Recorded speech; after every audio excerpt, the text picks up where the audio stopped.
मांझी लगातार मंत्रालय मांग रहे हैं, मंत्रियों को मांग रहे हैं, लगातार कह रहे हैं कि अगर 4 विधायक हैं तो उनको देखिए, अगर गठबंधन में कोई छोटा-मोटा भी दल है तो उसकी बात यहाँ पर सुननी चाहिए, लेकिन अगर वो बात जायज़ नहीं है तो किस तरीके से यहाँ पर पूरी हो पाएँगी। 4 विधायक ही आपके पास है, उसमें से भी आप 2 या 3 को चाहते हैं कि वो मंत्री बने, बाकी जेडीयू की यहाँ सरकार है, यहाँ बीजेपी साथ में है, तो वो सब यहाँ पर चाहेंगे कि उनकी चीज़ें बने। देखिए, गठबंधन में सबसे बड़ी मुश्किल यही होती है कि सबको यहाँ पर आप खुश नहीं कर पाते, चाहे वो गठबंधन हो, चाहे वो बाकी चीज़ हो, सबको आप खुश नहीं कर सकते और ऐसे में चीज़ें बिगड़ती हैं। और यहाँ पे भी ऐसी होता हुआ नज़र आ रहा है कि प्रोटेस्ट से पहले क्या पता कि यहाँ पर नीतीश कुमार को अपनी सरकार से हाथ धोना पड़ जाए। तो वही जीतन राम मांझी समझाने की कोशिश कर रहे हैं कि एनडीए भी क्यों नीतीश कुमार का इतना साथ दे रहा है, क्यों उनके ही विधायकों को मंत्री बनाया जा रहा है, क्यों उनके ही विधायक जो मंत्री बने हैं उनको जो विभाग दिए जा रहे हैं, क्यों बड़े विभाग सौंपे जा रहे हैं, क्यों नीतीश कुमार गृह विभाग पर अड़े हुए थे। तो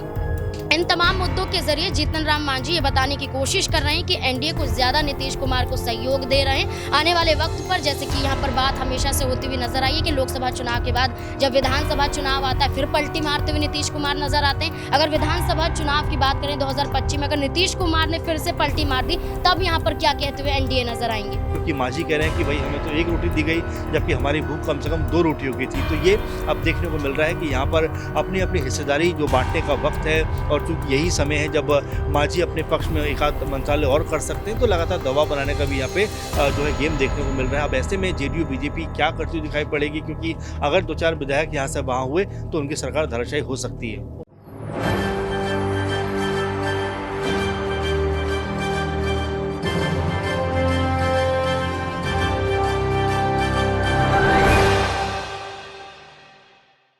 नमस्कार, एसपीएन 9 न्यूज आप देख रहे हैं, आपके साथ मैं हूं अक्षय अग्रवाल। स्वागत है तमाम दर्शकों का इस खास पेशकश में 2024 का चौकीदार कौन। अब 2024 के आम चुनावों की उल्टी गिनती जिस तरीके से शुरू हो चुकी है, ऐसे में तमाम राजनीतिक दल 24 में अपनी बेहतर प्रदर्शन और ज्यादा से ज्यादा लोकसभा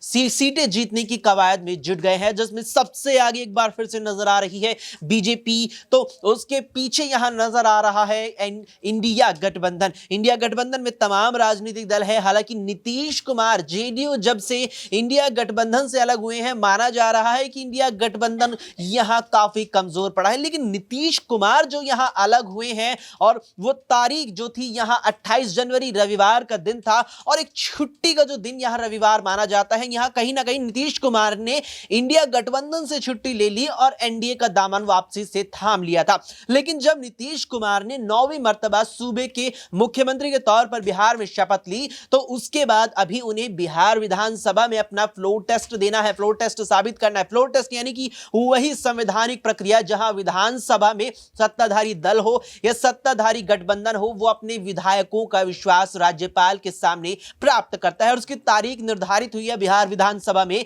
12 फरवरी की। अब 12 फरवरी को देखना है कि फ्लोर टेस्ट में क्या कुछ होता नजर आता है। लेकिन जो यहां पर सियासी उथल पुथल लगातार बिहार में जारी है, ऐसे में नीतीश कुमार को लेकर तमाम सवाल है, तमाम कयास लगाए जा रहे हैं। और सबसे बड़ी यहां पर एक जो चीज नीतीश कुमार जेडीयू और इस एनडीए गठबंधन की नई सरकार को लेकर कही जा रही है, वो है यहां पर ललन सिंह का रुख। जी हां, वही ललन सिंह जो बीती दिसंबर की 29 तारीख तक जेडीयू के राष्ट्रीय अध्यक्ष थे, और उन्हें जब पद से हटाया गया तो उसके बाद माना जा रहा था कि ललन सिंह यहां नीतीश कुमार के साथ बड़ा खेला कर सकते हैं। और अभी भी कहीं ना कहीं ललन सिंह बड़े खेला करने की यहां ताकत रखते हैं, क्योंकि 243 विधानसभा सीटों वाले बिहार में 122 सीटें कम से कम चाहिए होती हैं विधानसभा में अपनी यहां बहुमत साबित करने के लिए। जादुई आंकड़ा का 122 का है, और वर्तमान में यहां एनडीए गठबंधन के पास 128 सीटें। ऐसे में ललन सिंह, अगर यहां पर ललन सिंह जिनको लेकर यह बात कही जा रही थी कि वे आरजेडी के साथ इस तरीके से संपर्क में हैं कि वे नीतीश कुमार के कई विधायक तोड़कर के आरजेडी में ले जाएंगे, अगर यह बात यहां पर कुछ हद तक भी सच है, अगर यहां पर ललन सिंह ऐसा कदम उठाते हैं, तो नीतीश कुमार तो यहां जाएंगे ही जाएंगे, साथ में एनडीए गठबंधन की सरकार भी चली जाएगी। और तेजस्वी यादव जो यहां करीब 10 सालों से मुख्यमंत्री बनने का सपना संजोए चल रहे हैं बिहार में, वो शायद मुख्यमंत्री बन जाए अगर ललन सिंह ऐसा कदम उठा देते हैं और रुख कर लेते हैं जेडीयू से हटकर आरजेडी का। ऐसे में तमाम सवाल है ललन सिंह को लेकर भी, तमाम सवाल है बिहार के सियासी संग्राम को लेकर भी, और इन्हीं सवालों के जवाब न्यूज़ रूम में मौजूद अपने तमाम साथियों से लेंगे। सबसे पहले अमन जी हमारे साथ हैं। अमन जी से जानेंगे कि अमन जी लगातार यहाँ पर जिस तरीके से यहाँ 28 जनवरी के बाद जब शपथ ग्रहण समारोह फिर से हुआ था, नीतीश कुमार मुख्यमंत्री बने, लेकिन उसके बाद भी लगातार सियासी संग्राम जारी है। चाहे यहाँ पर जीतन राम मांझी के बयान हो, चाहे चिराग पासवान का राम मांझी के समर्थन में बयान हो, या ललन सिंह की खामोशी हो, क्योंकि ललन सिंह को लेकर माना जा रहा था कि कुछ वे कदम उठा सकते हैं, लेकिन अब तक कोई बयान उनका इस पूरे मामले पर नहीं है। हालांकि एक बयान छोटा जरूर आया था बीते 2 दिन पहले, यहाँ कहते नजर आई थी कि अब जाके बिहार की हवा शुद्ध हुई है। क्या कुछ लगता है कि ललन सिंह यहाँ पर ऐन मौके पर जाकर कुछ पासा पलट सकते हैं? देखिए, बिल्कुल ललन सिंह की भूमिका अपने आप में बड़ी होती चली जा रही है, क्योंकि लगातार उनकी खामोशी एक तो बनी हुई है, और साथ में जिस तरह से पीएम मोदी से उनका मिलना अपने आप में कई तरह की चीज़ों को बताता है कि किस तरह से आने वाले दिनों में ललन सिंह जो है बिहार में कोई बड़ा खेल कर सकते हैं क्या, क्योंकि उनके साथ में एक पार्टी का समर्थन भी है, तमाम जो लोग हैं उनके साथ भी, और ये भी कहा जा रहा है कि पार्टी में अगर टूट होती है तो बहुत सारे विधायक जो ललन सिंह के साथ में जा सकते हैं, क्योंकि ललन सिंह के और नीतीश कुमार के रिश्ते उतने बेहतर नहीं हैं जितने पहले नजर आया करते थे, क्योंकि जब से उनको अध्यक्ष पद से हटाया गया उसके बाद से लगातार ये लग रहा है कि उनकी जो है पार्टी में अनदेखी की जा रही है, लगातार उनको दरकिनार किया जा रहा है, और यही वजह है कि हर जो सियासी जानकार है वो ये बात कहता हुआ दिखाई पड़ रहा है कि ललन सिंह यहाँ पे कोई बड़ा खेल अक्षय कर सकते हैं। और चूंकि जो तेजस्वी हैं उन्होंने भी ये बात कही, जो उनके प्रवक्ता हैं आरजेडी के वो भी ये बात कहते हुए नजर आते हैं कि जो अभी खेला होना बाकी है, तो क्या ललन सिंह इसमें कोई बड़ी भूमिका निभा सकते हैं, क्योंकि 12 तारीख को फ्लोर टेस्ट है, उससे पहले तमाम जो उठापटक राजनीति की वो देखने को मिलेगी, तमाम जो यहाँ से वहाँ लोग आने जाने वाले होंगे वो नज़र आएंगे, क्योंकि ये लगातार कहा जा रहा है कि हो सकता है जेडीयू से कई सारे लोग टूट कर जो है आरजेडी की तरफ भी जा सकते हैं, क्योंकि गोपाल मंडल को आपने देखा किस तरह से उन्होंने जो है ये बात कह दी कि अगर मुझे 5 करोड़ रुपए मिलेंगे तो जाहिर बात है कि मैं उस तरफ ज़रूर जाऊंगा, क्योंकि जो उन्होंने बात कही है वो यही कही है कि क्या पैसे का जिस तरह से उनको ऑफर होंगे तो क्यों नहीं उनको लेने चाहिए, क्योंकि अगर इसके बाद ईडी या सीबीआई भी अगर छापेमारी करती है तो उन्हें उससे फ़र्क नहीं पड़ता। तो इस तरह की बागी सुर जो हैं वो अभी से नज़र आ रहे हैं। तो ऐसे में ये माना जा सकता है कि ऐसे कितने और गोपाल मंडल हैं जेडीयू के अंदर जो लगातार पैसे के लिए जो है पाला भी बदल सकते हैं, और क्या वो वाकई जेडीयू के साथ हैं या एन वक्त पे वो जो है उनके खिलाफ जाते हुए नजर आएंगे। ये अपने आप में बड़े सवाल हैं, क्योंकि सम्राट चौधरी भी आप देख रहे हैं लगातार दिल्ली से बिहार के दौरे करते हुए दिखाई पड़ रहे हैं। तो कई तरह की इसमें अभी संभावनाएं हैं जो लगातार बनती हुई दिखाई पड़ रही हैं कि क्या जो बीजेपी और जेडीयू गठबंधन है उसके अंदर सब कुछ सामान्य है, सब कुछ ठीक ठाक है, या फिर अभी कोई बड़ा खेल ऐसा है जो अभी होने वाला है। क्योंकि जो जेडीयू के विधायक हैं वो तो ये बात कह चुके हैं कि भाई अगर पैसा मिलेगा तो हम तो उसे हाथों हाथ ले लेंगे, भले ही चाहे ईडी हमारे ऊपर जो है दबाव डाले या फिर सीबीआई डाले, मुझे इससे कोई फर्क नहीं पड़ता। तो कई सारे एंगल हैं इन खबरों के, कई सारी बातें हैं जो लगातार सुर्खियों में बन रही हैं, और सुर्खियों में इसलिए बन रही है क्योंकि जो सहयोगी दल हैं, चाहे मांझी हो या चिराग पासवान हो या फिर उपेंद्र कुशवाहा हो, मुकेश सहनी हो, वो लगातार कहीं ना कहीं जेडीयू और बीजेपी गठबंधन को लेकर तमाम सारे बयानबाजी कर रहे हैं। कोई कह रहा है कि मांझी को सीएम बनना चाहिए, कोई कह रहा है कि उन्हें 2 पद मिलना चाहिए, कोई कहता है उनके साथ अन्याय हो रहा है। तो कई तरह के सवाल अभी बने हुए हैं, लेकिन अभी जवाब कहीं से कुछ मिल नहीं पा रहा है, कहीं से कुछ निकल नहीं पा रहा है, क्योंकि मांझी कह रहे हैं कि भाई हमें तो 1 रोटी दी गई जबकि हमारी भूख कम से कम 2 रोटियों की थी। तो ये अब देखने को मिल रहा है कि यहाँ पर अपनी अपनी हिस्सेदारी जो बांटने का वक्त है, और चूंकि यही समय है जब मांझी अपने पक्ष में एक आध मंत्रालय और कर सकते हैं, तो लगातार दबाव बनाने का भी यहाँ पे जो है गेम देखने को मिल रहा है। अब ऐसे में जेडीयू बीजेपी क्या करती हुई दिखाई पड़ेगी, क्योंकि अगर 2-4 विधायक यहाँ से वहाँ हुए तो उनकी सरकार धराशायी हो सकती है। वाकई में यहाँ पर सरकार धराशायी हो सकती है, और ललन सिंह तो वाकई में यहाँ तेजस्वी नेता है।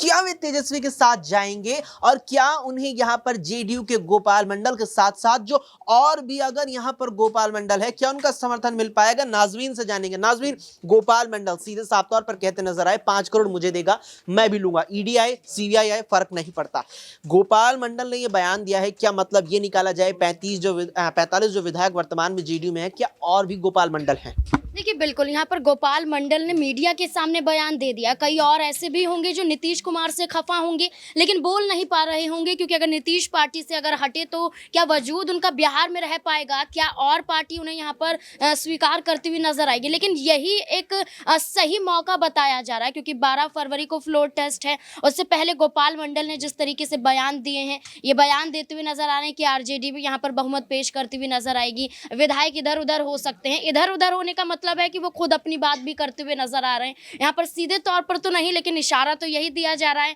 कि अगर यहाँ पर उनको भी कोई बड़ी जिम्मेदारी लोकसभा के दौरान नहीं दी गई, आने वाले बिहार विधानसभा चुनाव में भी अगर उन्हें जिम्मेदारियां नहीं दी गई, जिस सीट को लेकर वो ये कहते हैं कि भागलपुर सीट उनकी जेब में, अगर वहीं से उन्हें जिम्मेदारियां नहीं दी गई तो हो सकता है कि यहाँ पर गोपाल मंडल अभी से बगावत करना शुरू कर दें और गोपाल मंडल के साथ कई और ऐसे विधायक भी आ जाएं जो अपना मुंह खोलते हुए नजर आए, जो सीधे तौर पर नीतीश कुमार के खिलाफ बोलते हुए दिखाई दे। क्योंकि यहाँ पर वरिष्ठ नेता की बात करें, जीतन राम मांझी की बात करें, एक ऐसा चेहरा बिहार में जो कई सालों से मौजूद है और नीतीश कुमार किस तरीके से अपने फायदे के लिए किसी पार्टी का सहारा लेते हैं, फिर उसी पार्टी से हट जाते हैं, एनडीए के साथ आ जाते हैं। तो वही जीतन राम मांझी समझाने की कोशिश कर रहे हैं कि एनडीए भी क्यों नीतीश कुमार का इतना साथ दे रहा है, क्यों उनके ही विधायकों को मंत्री बनाया जा रहा है, क्यों उनके ही विधायक जो मंत्री बने हैं उनको जो विभाग दिए जा रहे हैं, क्यों बड़े विभाग सौंपे जा रहे हैं, क्यों नीतीश कुमार गृह विभाग पर अड़े हुए थे। तो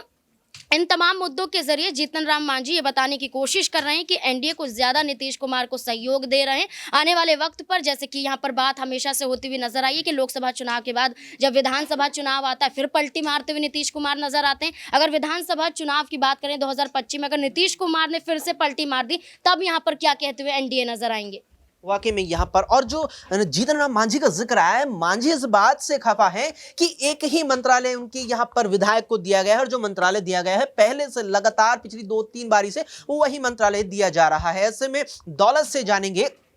कि दौलत यहाँ पर क्या की चीज खेल बिगाड़ सकती है। क्या मांझी को कम मंत्रालय खेल बिगाड़ सकते हैं या गोपाल मंडल जैसे विधायकों को दौलत की पेशकश की जाए वो खेल बिगाड़ेगा? देखिए लगातार यहाँ पर जो चीज़ें हैं अब जेडीयू के खिलाफ जा रही हैं। फ्लोर टेस्ट यहाँ पर 12 तारीख को होना है और उससे पहले हम देख सकते हैं कि यहाँ पर जेडीयू के विधायक ही उनके खिलाफ है। यहाँ पर मांझी लगातार मंत्रालय मांग रहे हैं, मंत्रियों को मांग रहे हैं, लगातार कह रहे हैं कि अगर 4 विधायक हैं तो उनके देखिए अगर गठबंधन में कोई छोटा मोटा भी दल है तो उसकी बात यहाँ पर सुननी चाहिए, लेकिन अगर वो बात जायज़ नहीं है तो किस तरीके से यहाँ पर पूरी हो पाएंगे। 4 विधायक ही आपके पास है, उसमें से भी आप 2 या 3 को चाहते हैं कि वो मंत्री बने, बाकी जेडीयू की यहाँ सरकार है, यहाँ बीजेपी साथ में है, तो वो सब यहाँ पर चाहेंगे कि उनकी चीज़ बने। देखिए गठबंधन में सबसे बड़ी मुश्किल यही होती है कि सबको यहाँ पर आप खुश नहीं कर पाते, चाहे वो गठबंधन हो चाहे वो बाकी चीज़ हो, सबको आप खुश नहीं कर सकते और ऐसे में चीज़ें बिगड़ती हैं। और यहाँ पे भी ऐसी होता हुआ नजर आ रहा है कि फ्लोर टेस्ट से पहले क्या पता कि यहाँ पर नीतीश कुमार को अपनी सरकार से हाथ धोना पड़ जाए। वाकई में यहाँ पर नीतीश कुमार को अपनी सरकार से हाथ धोना पड़ जाए, क्योंकि सबसे पहले यहाँ पर तमाम राजनीतिक दल यह कहें कि मुख्य रूप से बीजेपी, आरजेडी, जेडीयू अपने तमाम विधायकों को व्हिप जारी करेंगे और उसके बाद यहाँ यह देखना अहम रहेगा कि बीजेपी की तो यहाँ पर लगभग संभावनाएं है कि जो तमाम 78 विधायक हैं वे व्हिप जारी होने के बाद विधानसभा में जरूर पेश होंगे, लेकिन क्या जेडीयू विधायक ऐसे निकल के आएंगे जो विधानसभा में फ्लोर टेस्ट वाले दिन पेश नहीं होंगे? अगर ऐसा हो जाता है तो वाकई में नीतीश कुमार की मुश्किलें बढ़ जाएंगी और ये मुश्किलें केवल ये सरकार गिरने तक ही सीमित नहीं रहेगी, इससे नीतीश कुमार की चुनौतियां आगामी लोकसभा चुनाव में भी बढ़ेगी, साथ ही साथ अगले साल होने वाले बिहार के विधानसभा चुनावों में भी बढ़ेगी। लेकिन अब जिस तरीके से महज 5 दिन बीच में वक्त रह गया है यहाँ पर फ्लोर टेस्ट का और 12 जनवरी सोमवार 12 फरवरी माफ कीजिएगा, पर सोमवार 12 फरवरी वो तारीख है जब यहाँ फ्लोर टेस्ट होना है। क्या यहाँ पर नीतीश कुमार बहुत ही यहाँ साधारण तरीके से कहीं कि बहुत ही स्वाभाविक रूप से यहाँ अपनी सरकार का, एनडीए सरकार का बहुमत यहाँ पे साबित कर पाएंगे? उस पर क्या कुछ आपकी राय है कमेंट बॉक्स में हमें कमेंट करके जरूर बताएं। फिलहाल के लिए इस पेशकश में इतना ही। देश और दुनिया की तमाम खबरों के लिए आप देखते रहें SPN 9 न्यूज।